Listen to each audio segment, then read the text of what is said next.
এই চিকিৎসা চলার প্রসেসে আমরা দেখতে পারি যে আমার শরীরে প্রায় ৩.৫ শতাধিক গুলি লাগে, তার ভিতরে বাম চোখে প্রায় ৩টা। এখন ইতিমধ্যে বাম চোখ শহীদ। আসসালামু আলাইকুম রহমতুল্লাহি ওয়া বারাকাতুহু। জুলাইয়ের বর্ষপূর্তিতে সকলকে শুভেচ্ছা জানাচ্ছি। আমি সাইফ আরিফিন রাহাত। আমার পড়াশোনা মানারাত ইন্টারন্যাশনাল ইউনিভার্সিটিতে। আমি ছোটোবেলা থেকে বড় হয়েছি উত্তরাতে।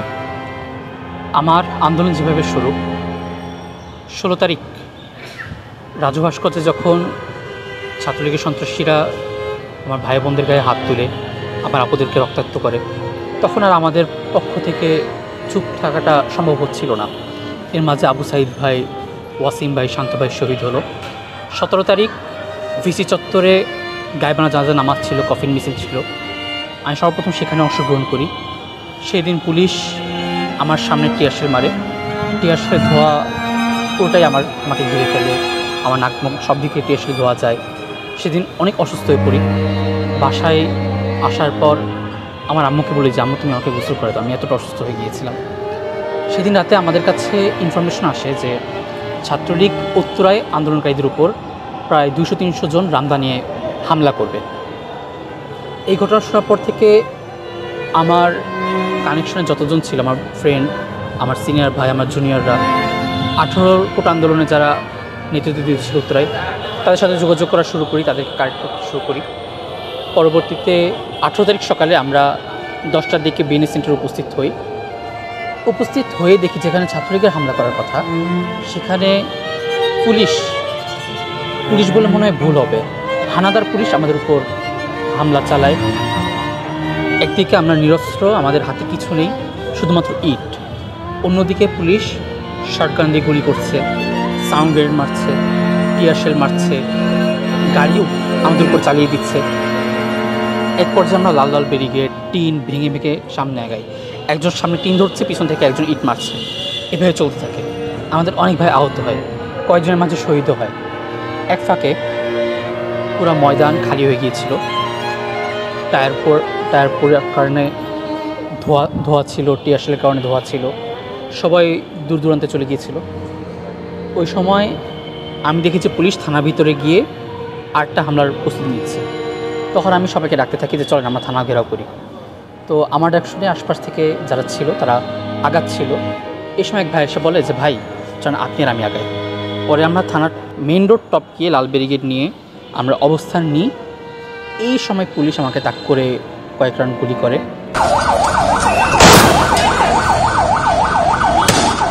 এটা ১৮ তারিখের ঘটনা। ১৮ তারিখ তখন আনুমানিক ১২টা থেকে ১টা বাজে। ওই সময় আমি মুখে হাত দিয়ে বসে পড়ি। গুলিটা যখন লাগে আমার মাথাটা ঝাঁকি দিয়ে উঠেছিল, মনে হচ্ছিল যে হয়তো আমার খুলি উড়ে গেছে, এরকম মনে হচ্ছিল। আমার মনে হচ্ছিল যে হয়তো এখন শহীদ হয়ে যাব, দেশের জন্য শহীদ হব, এটা ভেবে আনন্দিত হচ্ছিলাম। তখন আমি ভিক্টোরি সাইন দেখাই। আমাকে যারা রেস্কিউ করেছিল তারা আমার ভিক্টোরি সাইন দেখানোতে অনেক আন্দোলিত হয়, তারা স্লোগান দিতে থাকে। পরবর্তীতে আমাকে হসপিটালে নিয়ে যাওয়া হয়। সর্বশেষ আমাকে চক্ষু প্রযুক্তি হসপিটালে আমার সার্জারি করা হয়। ওটি চলা অবস্থায় ডাক্তার আমার মাথায় বাড়ি মারে। তাদের বিহেভিয়ার ছিল অনেক রুড, অনেক খারাপ, যেন তাদের ফ্রিতে যে চিকিৎসা করা লাগছে তার এটা পক্ষে না। পরবর্তীতে আমাকে সেখান থেকে ইবনে সিনায় নেওয়া হয়। ইবনে সিনায় আমার যত্ন নেওয়া হয়, ইবনে সিনায় আমার সার্বিক চিকিৎসা চলে। সেখান থেকে ভিশনায় হসপিটালে আমার চিকিৎসা চলে। এই চিকিৎসা চলার প্রসেসে আমরা দেখতে পারি যে আমার শরীরে প্রায় ৩.৫ শতাধিক গুলি লাগে, তার ভিতরে বাম চোখে প্রায় ৩টা। এখন ইতিমধ্যে বাম চোখ শহীদ।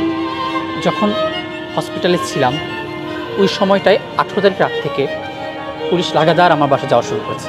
সেদিন রাতে প্রায় 10 গাড়ি পুলিশ আমার বাসায় গিয়েছিল আমাকে ধরার জন্য। এরপর প্রায় সময় ডিবি আসতো, পুলিশ আসতো আমাকে ধরার জন্য। এরকম একটা হেনস্থার মধ্যে আমরা ছিলাম।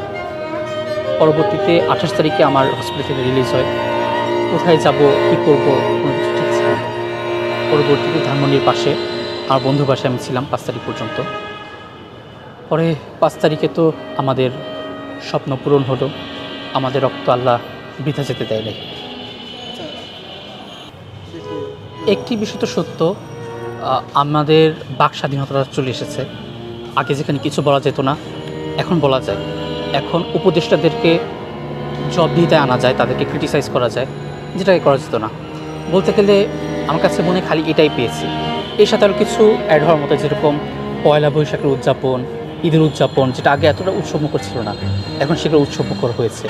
আর এই আন্দোলনে, এই গণ অভ্যুত্থানে সবথেকে বড় প্রাপ্তি হচ্ছে যারা গুম ছিল আমরা তাদেরকে ফেরত পেয়েছি, যেটা আমরা কখনো ভাবিনি যে আমরা তাদেরকে ফেরত পাবো।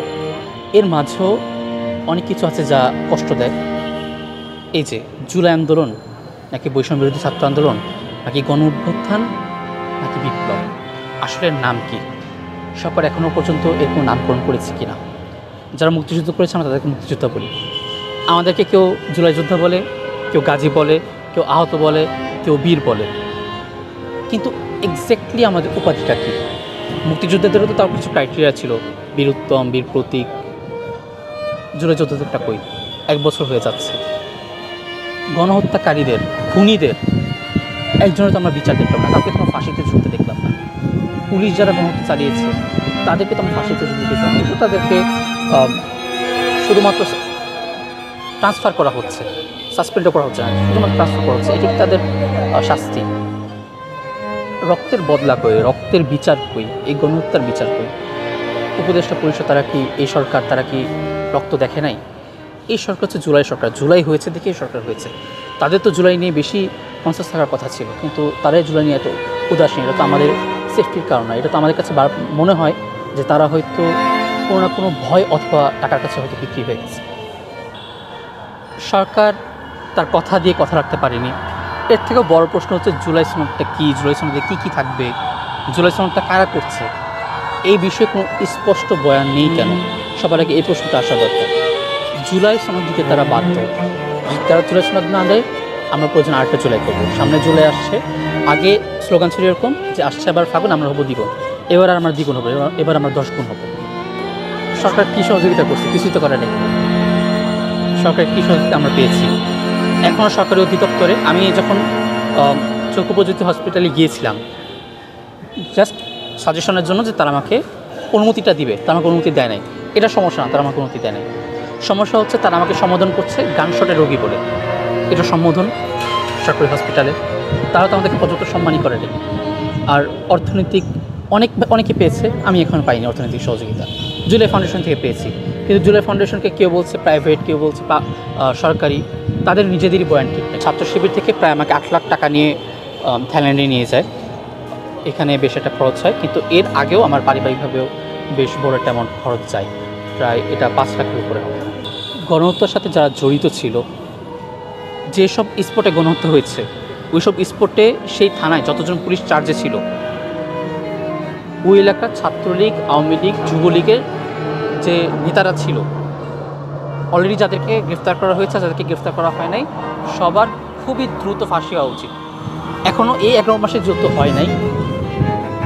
যদি আগস্টের 5 তারিখের আগে তাদেরকে ফাঁসি দেওয়া যায়, তাহলে আমাদের 5 আগস্টটা হবে অনেক উৎসব, এটা আমি আশা করি।